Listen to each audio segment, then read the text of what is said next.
ini hanya kaitannya masalah demokrasi langsung atau tidak langsung. Udah salah itu. Menurut gue nggak usah salah. Penafsirannya tuh dangkal sekali dengan memahami apa itu demokrasi dan salah mengartikan apa yang dimaksud dengan demokrasi tidak langsung. Gitu. Jadi demokrasi itu bukan hanya sekedar prosedural saja, tetapi bagaimana kemudian prosedural itu menyentuh hal-hal yang fundamental. Salah satunya itu mendidik masyarakat untuk paham. Di Jepang orang tahu haknya apa. Orang tahu bahwa Sir, demokrasi itu kata dia gitu. Ya di sini di Singapura this works man gitu. Okay. This works in Singapura nggak hanya kalau US Indonesia sekecil Singapura, Okay. gue yakin works juga. Oke. Singapura kecil, sekecil itu bos. Menurut gue kalau misalkan memang permainannya mau demokrasi di Indonesia ya kita harus menguatkan institusi, bukan koalisi yang kita kuatkan, bukan parpol yang kita kuatkan. Yang kita kuatkan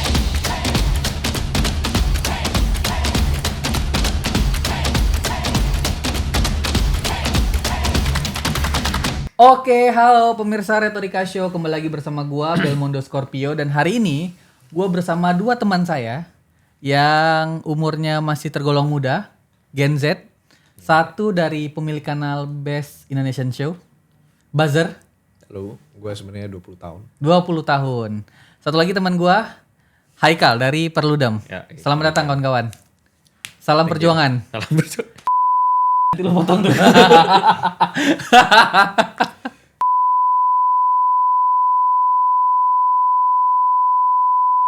Iya. Oke. Banyak yang potong. Nah, hari ini gua mau bahas sebenarnya udah jadi statement kemarin oleh Bang Dasko. Dia udah mengklarifikasi kalau misalnya presiden tidak akan dipilih oleh MPR dan DPR kemarin juga udah buat statement bahwa tidak akan dibahas pilkada pada pembahasan undang-undang tahun ini. Ya mungkin aja tahun depan.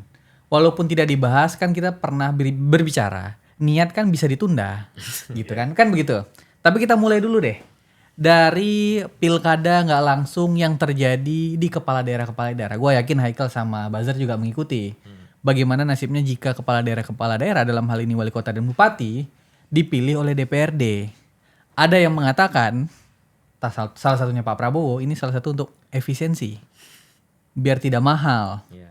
Mungkin dalam tanda kutip juga bisa menghilangkan money politik katanya. Oke, gue akan minta statement pertama dari Buzzer dulu deh. Ya, kalau misalkan lo tanya gue ya, menurut gue Prabowo mah dia mah sopan aja gitu. Bilangnya, ini untuk efisiensi ya kan, biar nggak ada money politik, biar lebih lancar aja. Tapi menurut gue yang sebenarnya ingin dikatakan oleh Pak Prabowo adalah rakyat itu. Rakyat itu tidak bisa dipercaya untuk memilih pemimpinnya mereka sendiri. Alhasil mereka harus mempercayai kepentingannya kepada elit yang lebih berpendidikan, yang punya sumber daya gitu.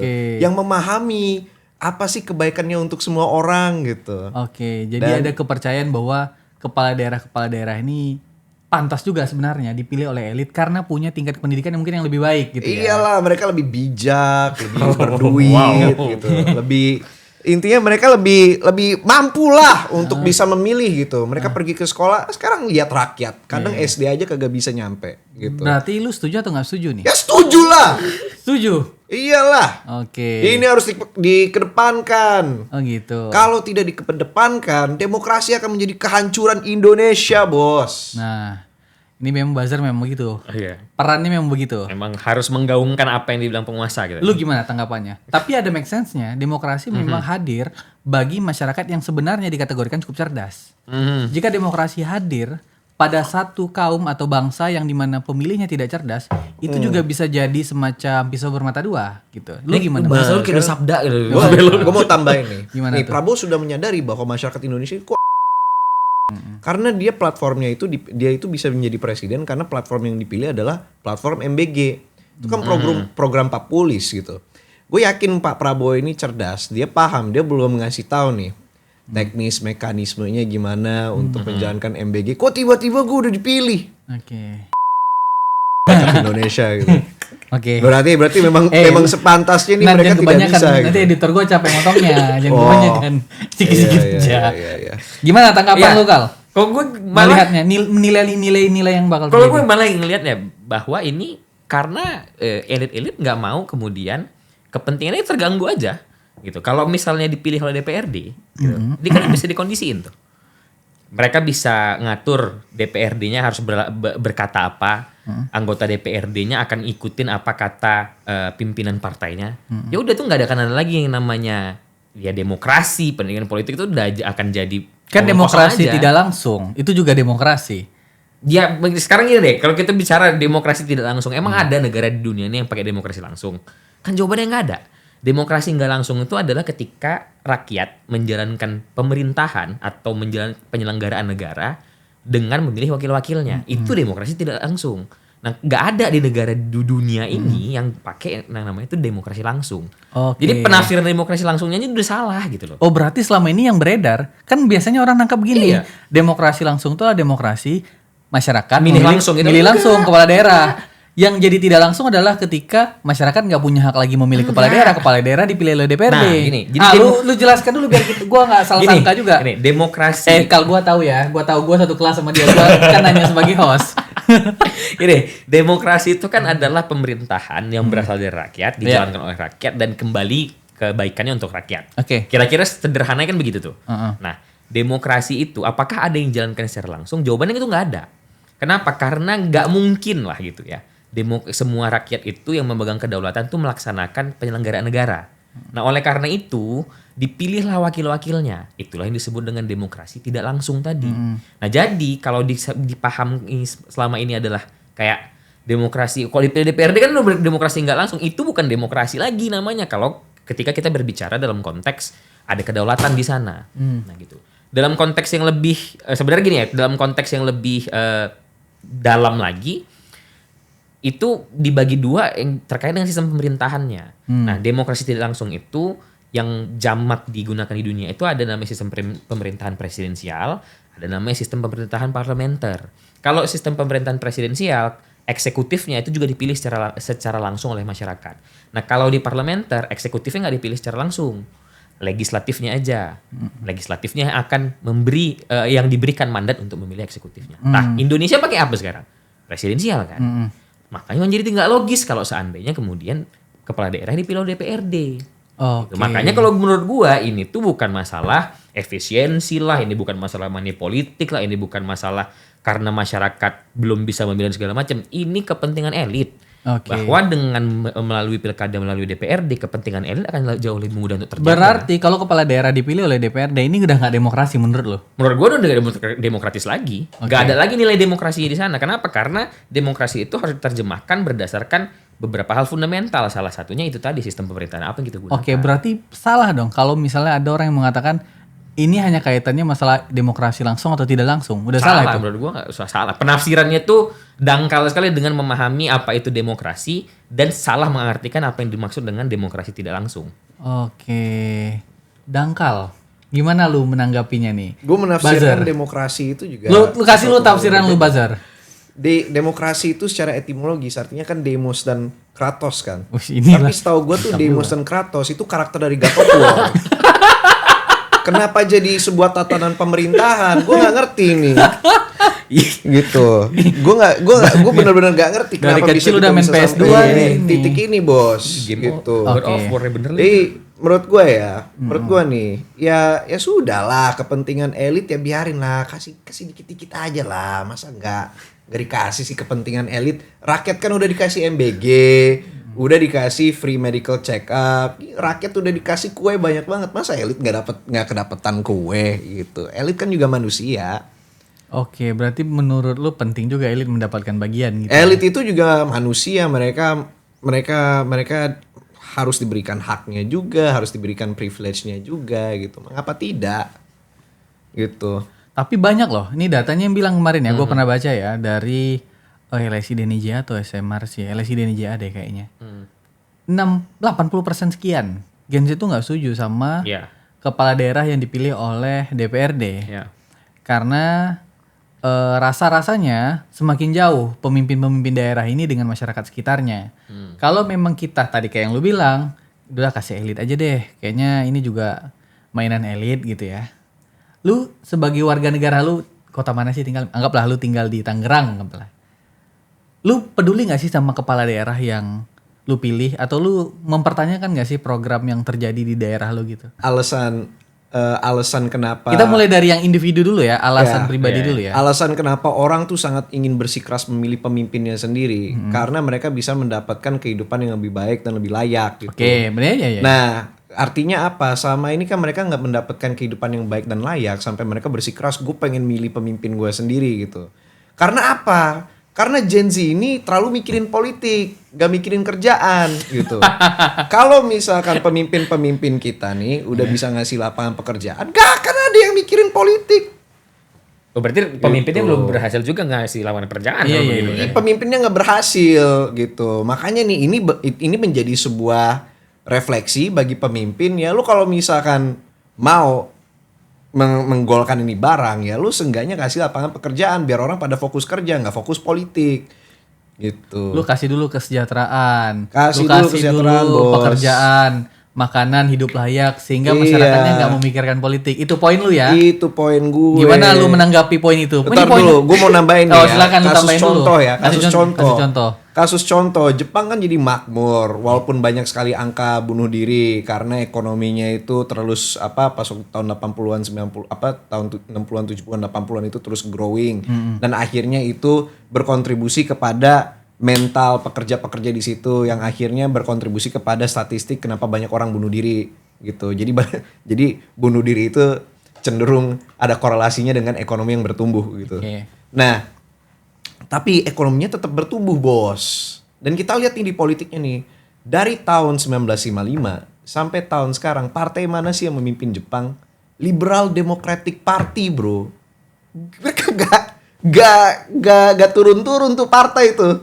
Selalu berkuasa. Jadi lu bisa bilang bahwa di Asia itu gak hanya Cina doang yang negara satu partai, tapi Jepang juga negara satu partai. Karena apa? Berhasil memberikan itu. Jadi anak mudanya nggak mikirin politik, mikirinnya beli JDM apa, Oke. terus udah gitu beli baju cosplay apa, nonton anime apa gitu, atau enggak buat band apa gitu. Jadi subkulturnya jalan, public good itu bisa didistribusikan dengan baik. Jadinya apa? Mereka lebih fokus ke hobi, ke interest. Kepilih terus tuh barang tuh LDP. Oke. Sama kayak PAP juga. Oke, ini logika yang menarik. Kesejahteraan bisa menentukan bahwa demokrasi menjadi penting atau tidak penting. Nah, cuman kan logika yang sebanyak dipakai malah kebalikannya kan. Gimana tuh? Coba dulu jelasin. Kenapa kita nggak perlu pilkada langsung? Adalah karena masyarakatnya belum siap. Masyarakatnya masih di bawah garis kemiskinan, masyarakatnya masih di bawah garis kebodohan dan segala macem lah. Alasan-alasan itu disampaikan. Logika tadi sebenarnya menunjukkan bahwa demokrasi itu tidak ada kaitannya dengan pertumbuhan ekonomi yang baik dengan kualitas dari masyarakat. Tapi demokrasi sendiri itu adalah menjadi tools atau jalan supaya mendidik masyarakatnya gitu. Jadi itu sebenarnya. Nah, kenapa kalau ambil contoh Jepang, Singapura gitu ya. Negara-negara yang kemudian dicontohkan tuh berhasil maju, lalu kemudian ya mungkin pemimpinnya tuh partai penguasanya itu terus segala macam gitu ya. Tapi kita jangan lupa juga bahwa mereka lebih aware dengan demokrasinya gitu loh. Mereka itu bahkan budaya demokrasi juga beda. Di Jepang salah mundur. Di Indonesia salah ngeyel, ngatain orang lagi. Gitu kan. Okay. Nah itu makanya jadi itu udah beda gitu loh. Gak bisa kita bandingkan tuh apple to apple gitu jadinya. Okay. Dan dalam konteks ini demokrasi itu mendidik. Demokrasi itu mendidik masyarakat untuk menjadi lebih kritis. Demokrasi mendidik untuk masyarakat tahu mana haknya. Bisa memperjuangkan haknya. Itu demokrasi gitu. Jadi demokrasi itu bukan hanya sekedar prosedural saja, tetapi bagaimana kemudian prosedural itu menyentuh hal-hal yang fundamental. Salah satunya itu mendidik masyarakat untuk paham. Di Jepang orang tahu haknya apa, orang tahu bahwa kalau misalnya dia berdiri di sini di dekat lampu merah misalnya gitu, atau di traffic light, atau dia sedang berkendara, dia tahu kewajibannya apa jalan kaki apa. Di Indonesia gimana? Nah itu yang dididik dengan demokrasi tadi salah satunya. Gitu loh. Jadi lu merasa demokrasi itu sebenarnya sarana mendidik juga. Iya, demokrasi itu nggak cuman pemilihan, nggak cuman nyoblos, nggak cuman begitu doang, Bel. Demokrasi itu adalah bagaimana caranya masyarakat itu tahu hak kewajibannya sebagai warga negara itu apa. Jadi dia bisa menuntut memperjuangkan haknya gitu loh. Nah, Kalau di Jepang misalnya contohnya tadi diambil contoh kan gitu, bisa bilang salah satu contohnya Jepang nih kan. Nah Jepang itu wah kualitas pemahaman berdemokrasi dan pemahaman hak asasi itu udah beda banget sama kita. Gitu. Jadi, ada nggak contoh negara yang cukup berhasil dengan pola yang sama kayak kita gitu? Warganya jadinya lebih sejahtera, lebih terdidik, dari negara berkembang tumbuh jadi negara maju, ada nggak? Atau cuman kita doang ya? Maksudnya kita doang ini gimana nih? Maksudnya yang kan, stuck. Iya, kita kan seolah-olah ekonominya stuck salah satunya. Karena banyak yang beranggapan gini, mungkin demokrasi adalah tools yang salah untuk meningkatkan nilai perekonomian bangsa. Ada yang bilang begitu. Sehingga jawabannya mungkin jangan demokrasi banget lah, mungkin demokrasi terpimpin mungkin. Bahasanya begitu. Otoriter juga. Ada otoriternya juga. Tidak satu negara. Oke, kita dengar dulu cerita dia gimana. Coba. The United States of America. Itu udah paling benar tuh presidennya tuh sebelah situ tuh. Kurang demokrasi apa mereka? Saking berdemokrasinya mereka menyebarkan demokrasi ke seluruh dunia. Gitu, ke Venezuela, ke Irak, ke Afghanistan, ke Jerman, gitu, ke Jepang. Gitu. Banyak dulu yang beranggapan bahwa kalau lu ingin belajar demokrasi, lu belajar aja ke US. Karena mereka negara yang udah belajar demokrasi sangat tua. Ibarat umur, mereka ini adalah orang dewasanya. Dan Indonesia ini anak-anaknya. Betul. Tapi belakangan orang kecewa. Kenapa orang yang kita anggap tua dalam berdemokrasi, dalam hal ini Amerika, itu melakukan tindakan yang kayaknya nggak demokratis sekali. Karena kan Peter Thiel sudah mengatakan, Bos. Tahu Peter Thiel kan? Gimana? Dia mengatakan Peter Thiel, CEO Palantir, salah satu kawannya Elon Musk itu, PayPal, dia kan bilang bahwa demokrasi itu tuh sebenarnya tidak kompatibel dengan kebebasan. Demokrasi itu bahkan bisa mengambil sikap-sikap yang undemokratik, dan sejarah sudah mengatakan bahwa di Weimar Republic di Jerman, demokrasi itu menaruh Hitler di kekuasaan. Itu bisa terjadi, Bos. Orang tuh terlalu mengidealkan demokrasi. Padahal ya, keasliannya itu bukan demokrasi. Demokrasi ada tools. Keasliannya adalah kekuasaan, Bos. Bantah dulu Kal, sebagai anak hukum kenegaraan Universitas Indonesia dan peneliti Perludem. Ya gini, kalau kita demokrasi itu kita ada banyak contoh negara lah ya. Yang berhasil, ada negara juga yang gagal. Salah satunya mungkin yang berhasil menurutku seperti di Afrika Selatan misalnya. Afrika Selatan. Yang cukup berhasil dalam membangun demokrasinya ya. Mereka yang mungkin kalau dibandingkan sama Amerika, Indonesia ya pasti jauh lah. Mereka butuh berapa ratus tahun bisa settle. Iya. Gitu ya. Cuman kalau Afrika Selatan sepertinya masih oke lah, masih bisa kita bandingin dikit. Jadi tempat kita belajar gitu ya. Ya itu banyak kok. Ada juga kok negara yang berhasil kemudian menciptakan sistem demokrasi dengan baik dan kemudian membawa demokrasi itu ke arah yang lebih baik. Artinya demokrasi itu menjadi tools untuk menciptakan sistem pemerintahan dan juga kondisi pemerintahan menjadi lebih baik juga.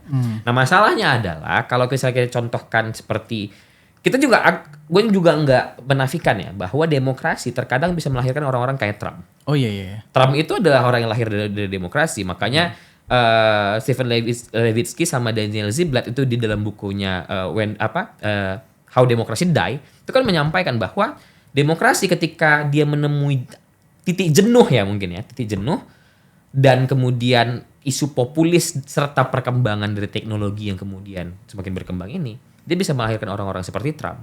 Nah tapi walaupun demikian orang di Amerika sana nggak ada loh yang menolak bahwa walau ketika Trump menang mereka tidak menolak itu sebagai suatu hasil. Mereka tetap menghormati suatu hasil yang kemudian mereka tetap melakukan kritik dan menyampaikan dan berdemokrasi juga gitu. Karena mereka, kalau aku melihat orang-orang di Amerika Serikat itu sudah melihat atau menganggap demokrasi itu seperti jalan hidupnya mereka gitu. Jadi hak-hak mereka itu disuarakan secara terus-menerus di sana gitu. Nah, permasalahannya adalah Indonesia di dalam proses perkembangannya kita udah lebih banyak diganggu atau kemudian terganggu dengan praktik-praktik yang sebenarnya tidak demokratis. Dan pembangunan demokrasi pasca 99 pun mengalami banyak gangguan. Serta setelah saat itu, kita juga nggak pernah melakukan evaluasi yang menyeluruh. Evaluasi kita selalu parsial. Gitu. Nah itu yang menyebabkan kenapa kondisi kita seperti sekarang ini. Tapi walaupun demikian setidaknya proseduralnya masih jalan. Oke, enggak. Demokrasi kita kan jarang dievaluasi kan. Paling perlu kalaupun evaluasi itu parsial. Parsial itu maksudnya pemilu-pemilu aja ya? Parsial itu maksudnya gini, kita nggak pernah berkaca untuk melihat bahwa satu bagian, satu aspek dalam pemilu itu akan berpengaruh ke aspek yang lainnya. Oke. Misalnya contoh berkaitan dengan pendidikan politik. Oke. Jarang banget kan ada partai yang mau ngomongin soal pendidikan politik yang jadi seperti apa. Bahkan di undang-undang parpol sendiri terkait dengan pendidikan politik itu cuma ada satu pasal yang itu sangat amat tidak menjelaskan apa sih sebenarnya pendidikan politik. Apa itu bunyinya? Aku nggak hafal banget ya, cuma pasal nggak ingat pasal nomor berapa, pasal berapa, tapi yang jelas adalah salah satu pendidikan politik itu diartikan sebagai pendidikan bagi warga negara untuk memahami hak kewajiban dan seterusnya. Oke. Jadi itu saja kita tuh belum berupaya untuk memperbaiki itu. Nah, ketika itu belum jadi kalau menurut pandanganku itu yang harus diperbaiki, bukan kemudian mencabut praktik demokrasinya sehingga kemudian kedaulatan rakyat itu jadi tercerabut dari hak mereka gitu loh. Zer, lu gimana membacanya? Kalau Haikal tadi sampaikan, kalau kita bicara tentang hak memilih masyarakat dicabut dalam memilih kepala daerah, sebenarnya juga masih ada kok persoalan-persoalan demokrasi lain yang kayaknya perlu diperbaiki. Salah satunya adalah pendidikan yang diberikan oleh partai politik. Lu gimana melihat pendidikan partai politik hari ini di Republik ini? Lu gimana, kasih lu tanggapan? Ya udah tinggal hapus aja semua parpol, jadi satu aja udah parpolnya. Susah amat. Pusing kalau mikirin banyak banget parpol kan. Gila, ada berapa parpol nih? Demokrat, PSI, Golkar. Top of mind itu Demokrat, kedua PSI itu kan. Yang gede-gede belakangan nih kayaknya nih. Terus udah gitu apalagi Nasdem. Oke. Terus udah gitu umat gitu. Gila, buset banyak banget, pusing. Nah, itu lu udah gitu mereka udah banyak gagasannya nggak jelas lagi. Lu merasa GBR begitu ya? itu tuh yang partai baru itu yang dibuat sama Anies. Itu saja belum apa-apa sudah bilang kami akan memajukan Anies sebagai presiden. Mana cara main demokrasinya, Bos? Mereka kan langsung bilang kita akan membuat Anies menjadi presiden. Jadi partai itu kalau misalkan setelah Anies menjadi presiden gunanya apa? Gitu, kagak ada gagasan sama sekali. Yeah. Karena di Indonesia ini memang gak ada orang yang menghormati demokrasi. Kenapa? Karena demokrasi itu tidak kompatibel dengan jalan hidup kita. Kita adalah negara yang patriarkial. Bukan berarti bukan dalam ini ya, bukan dalam konteks gender ya. Tapi kita adalah negara yang patriarki. Kita adalah negara yang filial, yang kekeluargaan gitu. Semua ada hierarki, semua ada ininya, ada perannya gitu. Apa ini demokrasi membuat semua orang setara? Masa kita harus setara sama mereka sih? Gak jelas. Lo mau S2 gitu, S2 tata negara disetarakan dengan siapa itu lulusan SD, lulusan TK gitu. Masa lo mau disetarain sama dia? Gak mau kan lo? Ada keraguan. Gua adalah host. Ada keraguan, Bos. Barusan dia ada keraguan. Enggak, ini Gitu. challenge yang menarik. Untuk nilai demokrasi, oke, pilkada tidak langsung atau pilkada langsung atau masalah DPRD itu bagian dari demokrasi. Kita akan bahas itu. Statement yang menarik, kalau misalnya pemilih-pemilih yang punya jenjang pendidikan yang berbeda tadi, S2 kayak lu, kita satu kelas. Jadi kalau lu bilang S2 tata negara, ini kita sekelas. Wisudanya juga bareng.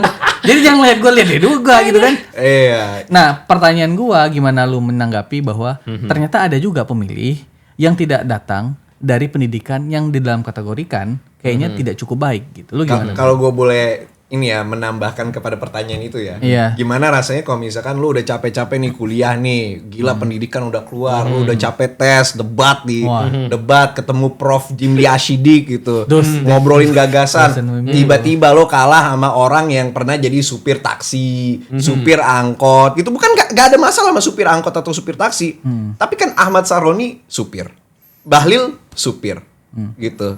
Kayak lu kalah sama mereka hanya karena apa? Hanya karena lu juga S1 binus kan? Gitu. Lu S1 juga binus kan? Ya, gue nggak mau disamain. Gue kan elit, Bos. Ah. Dilihat nih, gue pakai tripis, bro. Oke. Nggak ada lagi presiden yang kayak gue. Oke, ketua kelas jawab dulu. Aduh.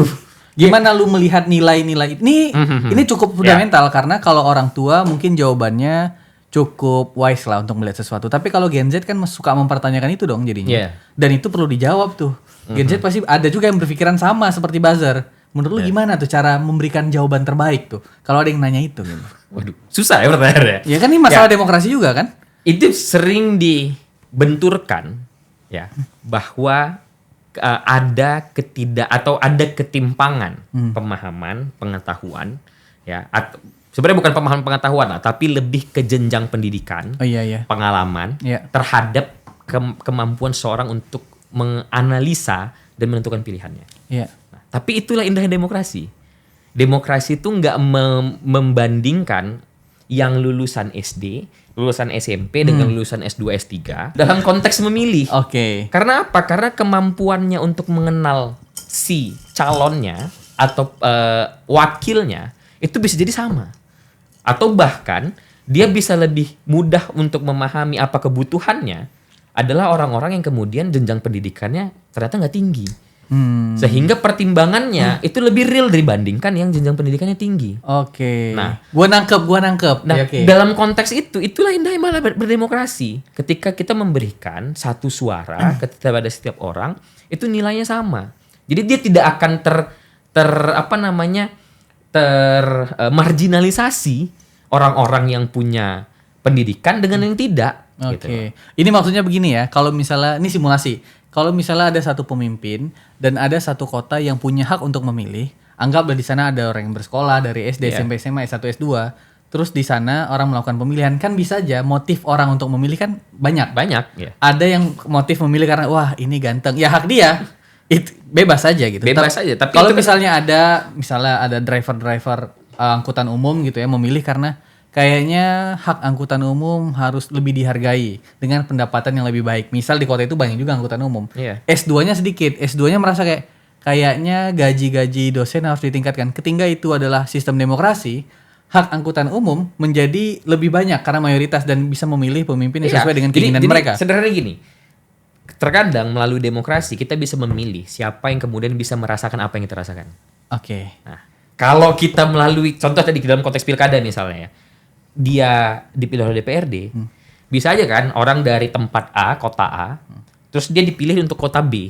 Dia nggak pernah ngerasain tuh apa yang menjadi pengalaman hidup orang-orang di kota B, tapi hanya karena dia punya kedekatan dengan elit dan dia punya hubungan yang baik dengan elit partai, dia bisa terpilih. Nah, jadi konteksnya seperti itu, Bel. Jadinya kayak yang lu bilang tadi. Contoh kita ambil contoh misalnya Partai Buruh. Kenapa Partai Buruh bisa menang di daerah Bekasi misalnya? Salah satunya wakil wali kota ya kalau nggak salah ya. Nah salah satunya kan karena mereka merasa bahwa gue bisa nitipin nih suara gue, aspirasi gue ke dia karena dia juga paham gitu loh. Nah itulah kenapa kemudian demokrasi itu memberikan hak suara yang sama. Karena itu tadi untuk menghindari bias dan marginalisasi. Nah itu yang terjadi gitu. Ternyata indah juga Zar, demokrasi seperti yang diceritakan Haikal, karena bisa aja kita memilih pemimpin yang mewakili apa yang kita rasakan di hari itu. Mungkin ekonomi sedang susah atau akses pendidikan sulit, karena bisa diwakili lewat memilih. Kalau hak itu hilang dan diambil oleh elit, sulit rasanya pemimpin kita merasakan yang sama seperti apa yang kita rasakan sebagai rakyat. Lu gimana melihatnya? Indah ya, sangat indah gitu melihat setiap hari gue buka TV, terus yang gue lihat adalah ijazah Jokowi gitu. Dan terusnya orang-orang kayak seperti Roy Suryo, Andi Aswan ngobrolin tentang itu indah sekali gitu. Gue melihat konten kreator itu tiap hari nendang pemerintah gitu, sangat indah sekali gitu. Setiap saat gue ngelihat, wih gila, supir angkot, supir taksi, supir truk berhasil jadi DPR RI tapi ngolah terus gitu. Itu kan banyak itu tukang olah di Indonesia. Itu 5 kali lipat dari yang sebelumnya, Bos. Karena apa? Karena tidak adanya respect terhadap institusi. Dan demokrasi yang memberikan kesempatan kepada orang-orang ini untuk bisa mencapai kekuasaan dan mengolah. Gitu. Jadi gue merasa bahwa demokrasi itu hanya menghasilkan tukang olah. Seenggaknya kalau misalkan sebuah masyarakat yang dipimpin oleh elit gitu. Kita ingin mencoba membuat semua orang elit, berbudaya, berkaya raya gitu. Dan beradab gitu. Ada gak satu negara yang lu bayangkan sistem negaranya kayaknya cocok nih untuk Indonesia nih? Banyak bos. Apa? Kasih gua opsi. Ada Dubai, ada Singapura, ada Korea Selatan. Kita harus membuat negara yang pro bisnis gitu. Pro bisnis, kurangi pajak. Apalagi buatlah toleransi kepada zero tolerance towards corruption gitu. Itu kita lakukan semua. Yang kita harus hadirkan, yang pertama kali kita harus hadirkan adalah good governance, bro. Nah, baru dari situ semua orang akan menjadi elit. Mana ada di dunia ini siapa sih yang nggak mau jadi orang Singapura? Tapi kan nggak ada kaitannya dengan demokrasi kan itu kan? Memang betul nggak ada.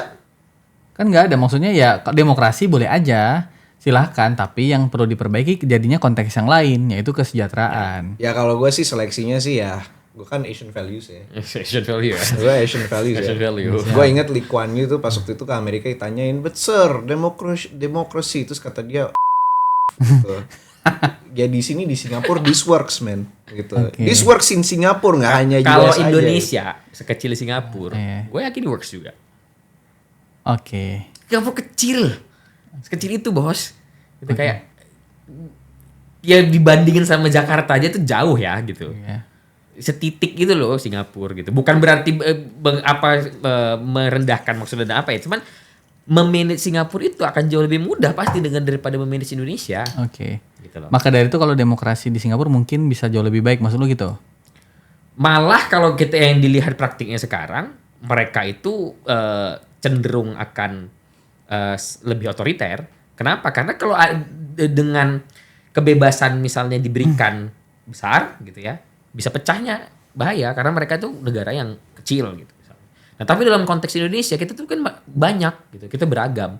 Nah suara-suara mana yang mau ditentukan kalau tidak melalui demokrasi?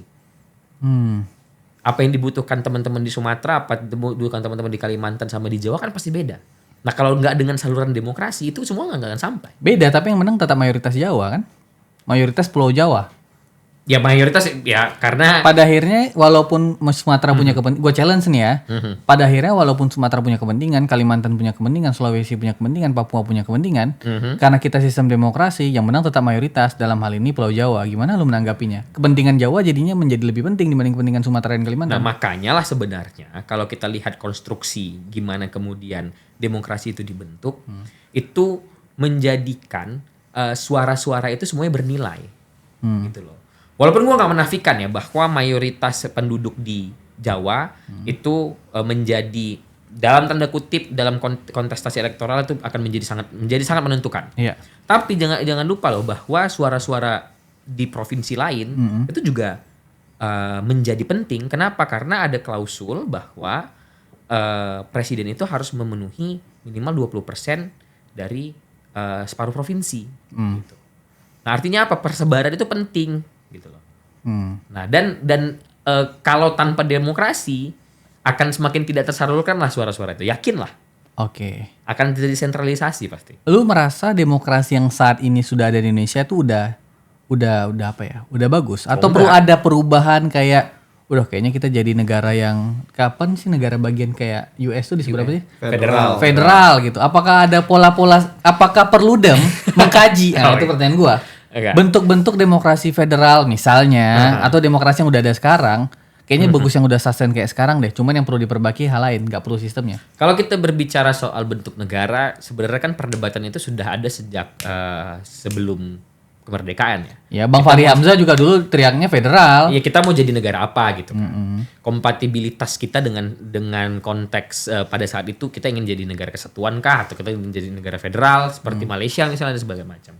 Itu kan sudah ada pembicaraan gitu loh. Itu sudah ada dikaji dan kita sudah menyepakati bahwa kita menjadi negara kesatuan gitu. Namun dalam konteks itu setelah pasca reformasi kita masuk nih ke konsep yang lebih ramah kepada daerah melalui konsep desentralisasi.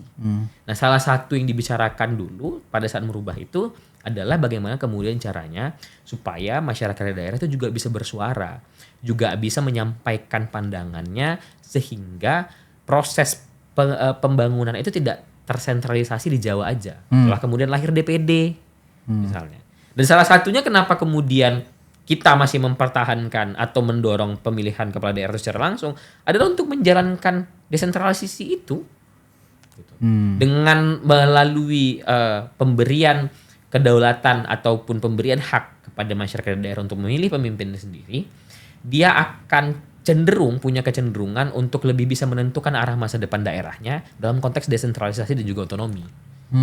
Gitu. Jadi ini semacam bentuk bahwa kita tuh masih ada nilai desentralisasinya.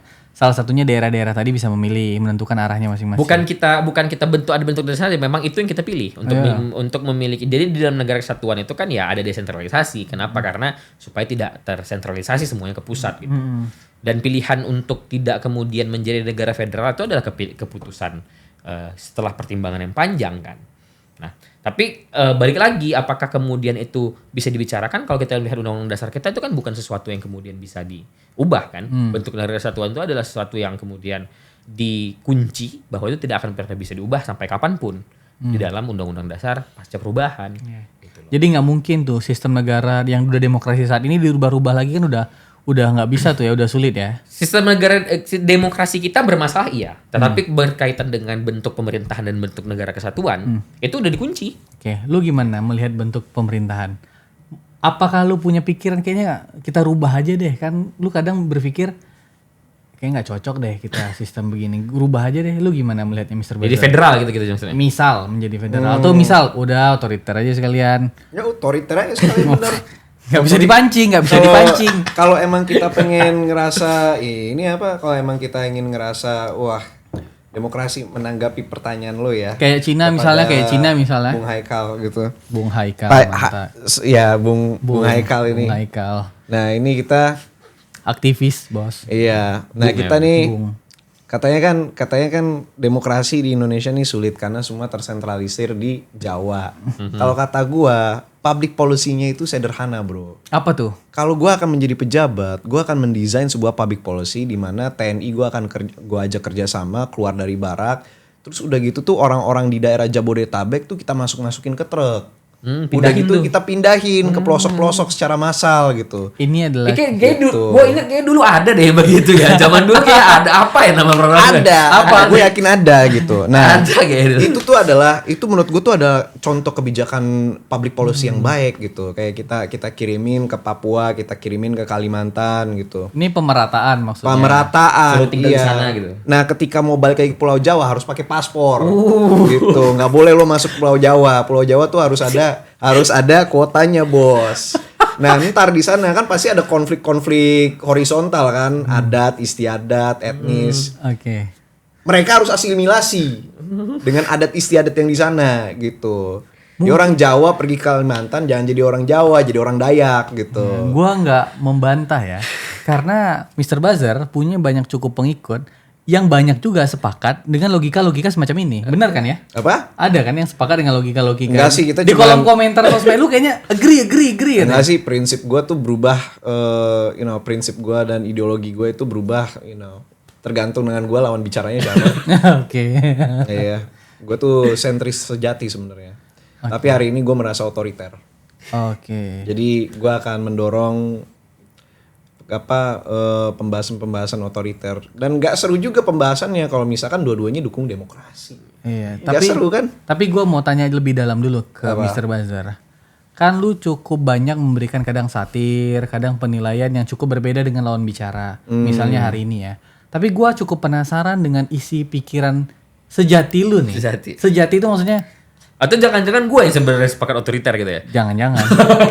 Apakah jangan-jangan ada semacam hope atau harapan negara Indonesia itu demokrasi semacam apa yang lu bayangkan? Kayaknya gue sebenarnya pengen begini gitu. Jangan jadi Mr. Bazar yang suka ini dulu. Gue pengen tahu isi kepala lu aja tentang demokrasi di Indonesia itu gimana dalam isi kepala lo? Gue bukan pakar. Nggak usah jadi pakar untuk menjelaskan itu. Bukan pakar hukum cukup tata pakai negara. Ini aja, bukan pengalaman pakar lo. Hukum, tapi menurut gue kalau misalkan memang permainannya mau demokrasi di Indonesia ya kita harus menguatkan institusi, bukan koalisi yang kita kuatkan, bukan parpol yang kita kuatkan. Yang kita kuatkan adalah institusi, yang kita kuatkan adalah birokrasi, yang kita kuatkan adalah pemerintahan, bukan pemerintah. Itu yang kita harus kuatkan. Artinya apa? Artinya kalau misalkan perpolitikannya kacau itu tidak mempengaruhi negara.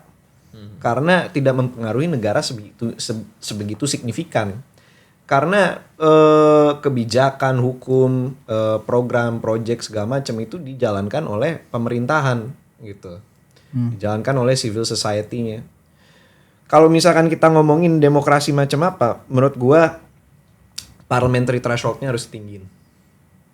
Oke, Makin dikit dong berarti. Apa? Makin dikit dong berarti yang masuk ke parlemen.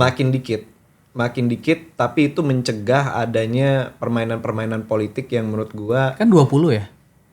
enggak, parliamentary threshold tuh 4 sekarang. Presiden 24. Nah, kita naikin lah 8% gitu. Dan lu meyakini naiknya tuh bisa itu ya? Naikin terus udah gitu pemilihan elektoralnya itu didikitin kursinya biar untuk gue lupa nih katanya.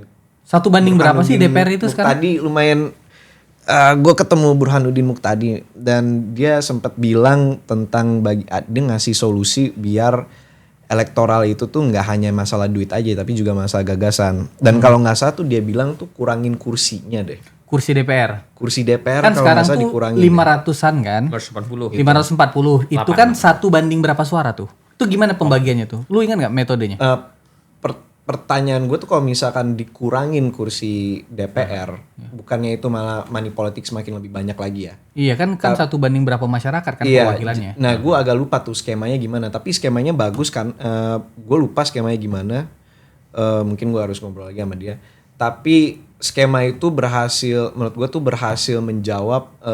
Kita nggak bisa nih, kita nggak bisa menghentikan mencegah money politics, akan terus terjadi. Okay. Tapi kita harus bisa membuat agar gimana gagasan itu juga mempunyai value yang sama dengan money politics gitu, dan bahkan melebihi gitu. Jadi lu boleh nih beli kursi gitu. Gimana sih kita di Indonesia ini praktek beli kursi kan ya terserah partai, itu kan prerogatif ketua umum partai kan. Nah tapi jangan sampai ketika lu udah sempat beli tiket lo untuk bisa dipilih ke DPR RI, yang lu modalin itu cuma duit doang, tapi gagasan juga harus dipakai gitu. Oke, ini jadi hal yang menarik nih Kal. Apalagi ya? Apalagi? DPR recall-nya itu harus dihilangin. Recall harus ketua umum ada partai. reformasi politik. Ketua umum harus dibatasin jabatannya. Intinya tuh partai itu kuasa ketua umum terhadap kader-kadernya itu harus dikurangin. Contoh pemilihan umum pemilihan ketua umum partai itu harus dibatasin, periodenya berapa. Masa ada yang dari awal dia ngedirin partai sampai sekarang dan masih hidup, masa jadi ketua umum partai sih. Okay. Terus udah gitu kita harus diversifikasi lagi sayap-sayap ideologis partai. Biar apa? Biar nggak hanya satu fraksi yang dominan dalam partai terus merajalela. Kan sekarang kan setiap partai kan keluarga yang merajalela. Itu harus bisa ada yang menantang itu. Pas waktu tahun 70-an di Amerika, keluarga Rockefeller itu mencoba ngambil alih partai Republikan. Gagal. Karena banyak sayap-sayap partai yang lain secara ideologis gitu. Terus ditambah lagi budaya berpolitik kita juga harus diubah. Ini gue ngomong khususnya kepada mahasiswa-mahasiswa yang sering ikut organisasi mahasiswa, kepemimpinan mahasiswa segala macam. Lo berdua sebagai mahasiswa juga tahu kan, sebenarnya kaderisasi kita bertiga kan mahasiswa. Iya, kaderisasi. Kalau gue binus, gue korporat bos. Gue nggak ada tuh gue ngolah-ngolah. Abang proyek bang gitu. Nggak ada tuh gue. Swasta memang mahal bayar kita ini kan negeri subsidi. Nah kalau misalkan tapi budayanya tetap sama. Gitu. Terus kalau misalkan di himpunan, di senat gitu, budaya politiknya gimana sih? Budaya politiknya jelas, lu ketemu sama abang-abang, lu menghamba ke dia, lu nggak ngomong enggak, lu harus ngomong iya bang, siap kanda. Akhirnya lu tiba-tiba punya tambang. Gitu. 10 tahun kemudian punya tambang, kan lucu gitu. Nah, jadi itu artinya apa? Ada kecacatan dalam budaya politik kita. Kita ingin memajukan permainan demokrasi, tapi kaderisasinya aja tuh berbentuk rekrutmen sama indoktrinasi, bukan dialog gitu.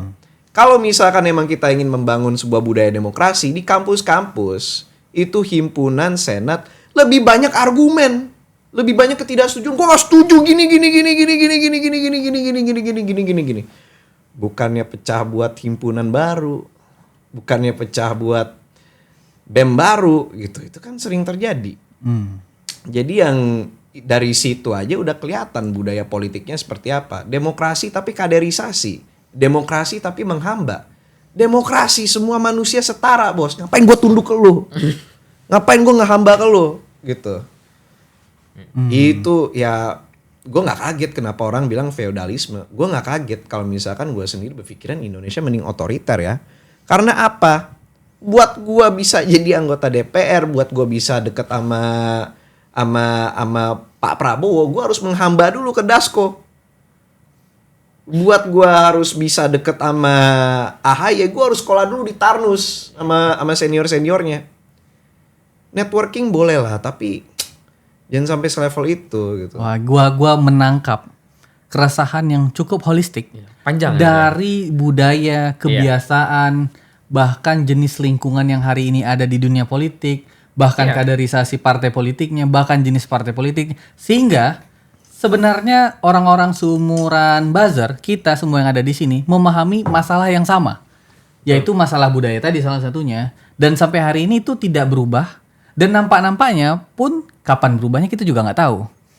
Jadi kalau kita membahas satu konteks tentang demokrasi, tampaknya kurang cukup karena banyak persoalan yang sebenarnya terjadi.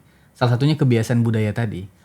Lu gimana? Sebagai orang yang memilih untuk masuk Perludem dan melakukan penelitian serta evaluasi demokrasi untuk selalu memberikan masukan. Sedangkan lu juga pasti sadar budaya kita nggak sebaik itu untuk menuju demokrasi yang benar-benar yang kita cita-citain itu kayaknya masih jauh deh. Gini ya, kalau kita berbicara tentang budaya kita, memang bener banyak banget yang harus kita ubah. Kita itu feodal, militeristik, gitu ya. Banyak lah ini, kalau diterusin banyak nih. Siap perintahkan dah. Siap perintahkan dah. Kan ya gimana gitu kan. Dan itu sudah dimulai dari bahkan ketika kita dididik untuk menjadi seorang yang bisa berpikir gitu. Nah, itu yang jadi memang konteks kita saat ini untuk apa ya, menjadi berdemokrasi dengan yang kita cita-citakan, tentu itu prosesnya panjang. Gue selalu bilang ketika ditanya, yakin kenapa sih demokrasi kita gini-gini aja, demokrasi kita nggak berkembang dan segala macam. Kita ini baru berdemokrasi itu lebih kurang 25 tahun lah ya. Dihitung misalnya dari reformasi gitu ya, setelah reformasi perubahan undang dasar dan segala macamnya. Sekitar 25 tahun lah. Ya mentok-mentok 30 tahun lah, hampir 30 tahun. Itu waktu yang sangat sebentar sekali. Dan ketika kita reformasi, kita tuh masih belum bisa tahu atau kita belum bisa membayangkan bagaimana ke Indonesia ke depannya. Sehingga sangat wajar ketika kemudian ada sistem mekanisme yang perlu dievaluasi, dicoba satu, nggak cocok dicoba yang lain, dilihat mana yang lebih cocok, mana yang lebih fit dengan sistem kita, budayanya kita bangun sendiri-sendiri gitu, masing-masing satu-satu. Itu jadi sebenarnya ya banyak hal yang harus dilakukan untuk itu. Nah, pertanyaan lu tadi kenapa kemudian gua masuk ke Perludem dan Perludem selalu mempromosikan gitu ya, karena kita melihat bahwa ini harus diperjuangkan. Once ada satu yang hilang dari praktik-praktik yang sudah kita lakukan selama ini, kita akan ngulang atau memulai kembali itu akan butuh waktu yang lama. Nah, itu yang kita tidak inginkan. Bagaimana caranya kemudian yang ada saat ini itu bukan dihilangkan tapi diperbaiki. Nah, itulah kenapa kemudian kita selalu nolak praktik-praktik ataupun gagasan-gagasan untuk kemudian membuat kita kembali ke masa lalu gitu. Kita boleh mengatakan misalnya kita berpikir, wah ini sistem proporsional terbuka kayaknya menghasilkan banyak masalah deh, salah satunya politik uang misalnya. Kita cari alternatifnya akan jadi seperti apa. Tapi bukan dengan kemudian ya udahlah kita balik seperti dulu aja gitu. Itu yang kemudian kita upayakan. Jadi betul kita masih butuh waktu yang panjang untuk menjadi sustain dalam berdemokrasi. Betul kita sedang menuju demokrasi modern dan menuju demokrasi substansial dibandingkan hanya prosedural saja. Itu semua tidak bisa kita nafikan. Kita adalah negara yang masih belajar untuk berdemokrasi dengan baik seperti apa. Negara yang belajar untuk menghargai hak asasi manusia seperti apa. Tetapi itu tetap harus kita pertahankan. Setidak-tidaknya itu jadi benteng terakhir untuk kemudian kita tidak kembali ke masa lalu. Nah tadi Mr. Buzzer bilang budayanya ini harus kita perbaiki. Ya kita harus perbaiki itu. Kita nggak bisa lagi feodal, nggak bisa lagi militeristik dan sebagainya. Nah itu yang kemudian yang diupayakan oleh teman-teman masyarakat sipil gitu ya, CSO, untuk kemudian gimana caranya kita perbaiki satu persatu. Nah kalau kemudian tidak ada upaya itu, ya udah kita balik. Salah satu upaya lahirlah kanal namanya Retorika Show. Nah itu lu juga salah satu kan tujuannya itu gitu kan. Slash Indonesian Show. Show-nya sama ini kan. Kita punya banyak cara untuk kemudian mempertahankan demokrasi ini. Karena kita yang hidup di seumuran kita termasuk orang-orang yang pada akhirnya menikmati kok hasil, setidaknya ya menikmati bagaimana demokrasi itu dibentuk. Kita bisa ngobrol kayak sekarang ini ya karena demokrasi juga. Kita bisa kemudian bersuara, mengkritik dan sebagainya karena ada demokrasi di sana. Nah bisa bayangin nih kalau seandainya dimulai misalnya dari pencabutan hak untuk memilih kepala daerah, kita mundur terus sampai akhirnya kita sama seperti di zaman Orde Baru. Masih bisa nggak kita begini? Bisa nggak kita ngobrolin? Bisa nggak kita mengkritik keputusan-keputusan politik? Itu nggak akan bisa lagi. Makanya kenapa kemudian itu juga tadi yang nyambung yang kayak lu bilang, LSI lingkaran survei ya kemarin itu melakukan survei, 80% Gen Z itu menolak pilkada melalui DPRD. Kenapa? Karena mereka tahu bahwa dengan cara itu salah satunya dia akan kehilangan banyak privilege berdemokrasinya. Salah satunya adalah memilih siapa kepala daerah. Oke, kasih dulu kata-kata penutup terakhir untuk menanggapi demokrasi yang lagi kita bahas saat ini. Kasih lu untuk adik-adik yang masih feodal, tolong jangan feodal lagi. Tolong ya kalau misalkan masuk senat, himpunan, BEM, udah nggak usah menghamba ke senior, fokus aja kerja gitu. Ngapain sih ngolah-ngolah? Lu kalau misalkan pengen ngolah jadi finance bro. Kalau mau ngolah kerja di Big Four. Kalau mau ngolah kerja di IB, kayak JP Morgan gitu. Lu mau masuk pemerintahan mau ngolah namanya. Bingung aja gue. Itu kan uang pajak masyarakat gitu. Lu mau ngomongin apa lagi? Dapat duit dari perizinan itu kan seharusnya duit itu masuk ke negara, kenapa masuk ke kantong lo? Nah itu adalah sebuah kecacatan dalam berpikir di Indonesia. Lo pengen live the high life, lo pengen punya jam tangan Rolex, lo pengen punya mobil Alphard, lo pengen punya istri Miss Universe, pageant queen, lo pengen sekolahin anak-anak lo di luar negeri, punya rumah di Saint Moritz, punya yacht, bisa kasino di mana, di China, di Monaco, di Portugal gitu. Ya lo jadi finance bro, lo buka usaha. Ngapain lo masuk politik? Namanya kalau misalkan mau masuk politik nih, ya itu tujuannya adalah lo untuk menghamba kepada masyarakat Indonesia. Lo babu masyarakat kasarnya. Lo adalah PNS yang tidak perlu melewati proses itu gitu. Ya, lo bisa digantikan sih 5 tahun kemudian. Jadi gak ada job security yang bagus ya kalau jadi politikus ya. Jadi politikus itu bukan sebuah pekerjaan yang stabil by the way. Jadi jangan cita-cita jadi politikus gitu. Nah kalau misalkan kalau kayak gitu kan hidup enak. Lo kalau misalkan kemana-mana gitu gak akan ditanya itu duit negara ya. Dicurigain mulu gitu. Dicurigain mulu. Itu lo dapet dari hasil kerja keras lo. Dari lo ngolah dari private sector gitu. Ini mau ngolah di public sector ya.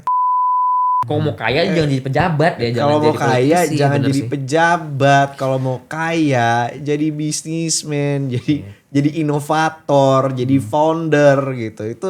Itulah yang membangun Amerika Serikat, itulah yang membangun Cina sekarang gitu. Dan caranya kaya gampang sebenarnya. Gampang bos. Setiap hari kita mengalami permasalahan dalam keseharian kita gitu. Ya lo mencoba membuat sebuah produk atau inovasi baru yang menyelesaikan permasalahan itu. Nadiem Makarim membuat Gojek, gitu. Dia menyelesaikan sebuah masalah logistik di Indonesia, gitu, yaitu Gojek. Orang malas kesana kemari karena macet. Ya udah Gojek, gitu. Itu adalah suatu permasalahan yang lo bisa selesaikan. Jadi ya lo kalau mau kaya pikirin aja masalah orang itu sebenarnya apa sih kesehariannya. Terus kalau misalkan lu udah paham nih, permasalahannya nih gue males jalan ke dispenser gitu. ngambil air putih ya lo buat dispenser yang ada rodanya yang bisa berjalan gitu. Itu adalah sebuah ini kan. Jadi gitu guys, menurut gua demokrasi itu sebenarnya terbentuk dari budaya gitu. Dan keinginan. Dan selama ini gue nggak melihat di Indonesia itu keinginannya itu adalah untuk berdemokrasi. Kenapa? Di Korea Selatan telah melewati fase di mana mereka diperintah oleh 3 diktator. Syngman Rhee, Park Chung Hee yang dibilang sama Prabowo itu, saya sangat menggemari Park Chung Hee. Gitu. Gila diktator digemari. Tergemarin. Terus udah gitu siapa Chun Do Hwan. Itu 3 tuh. Tapi dari tahun 1986 sampai tahun 1995 mereka berhasil membuat salah satu negara demokratis di Asia. Gitu. Itu adalah jarak 9 tahun mereka bisa. Di bawah Kim Dae Jong gitu. Langsung jadi negara yang sangat demokratis dan semua orang langsung demokratis gitu. Indonesia kita udah mau masuk 30 tahun. Gua lahir tahun 98 dan demokrasi itu setua gue. Dan sampai saat ini semua orang masih aja kayak gitu. Nggak ada hormat-hormatnya sama permainan. Kalau misalkan nggak ada hormat-hormatnya sama permainan demokrasi, ngapain kita formalitas, udah otoriter aja. Itu kalau kayak gini kan sulit. Bangun koalisi nih, gue nggak mau ada oposisi nih anjing. Gegara gue nggak mau ada oposisi, jadi gue kasih grasi atau amnesti atau whatever itu. Hasto dikasih apa sih? Abolisi. Jadi gue mesti ngasih abolisi biar mereka nggak jadi oposisi gitu. Men, kalau lu negara otoriter, lu nggak akan mempunyai masalah itu, bos. Jadi demokrasi itu dimulai dari budaya. Kalau misalkan budaya lo kayak gitu-gitu aja, ngapain lo beraspirasi punya demokrasi? Oke. Gitu. Gue menangkap isi kepala lu, keresahan lu. Tapi poin yang paling penting tadi adalah kalau Anda ingin kaya, jangan jadi pejabat publik. Karena Anda hanya akan menyusahkan masyarakat Indonesia. Itu poinnya. Terima kasih banyak. Best Les Indonesian Show, Mr. Bazar dan Bung Haikal dari Perludem. Terima kasih. Dan terima kasih juga pemirsa Retorika Show. Sampai jumpa.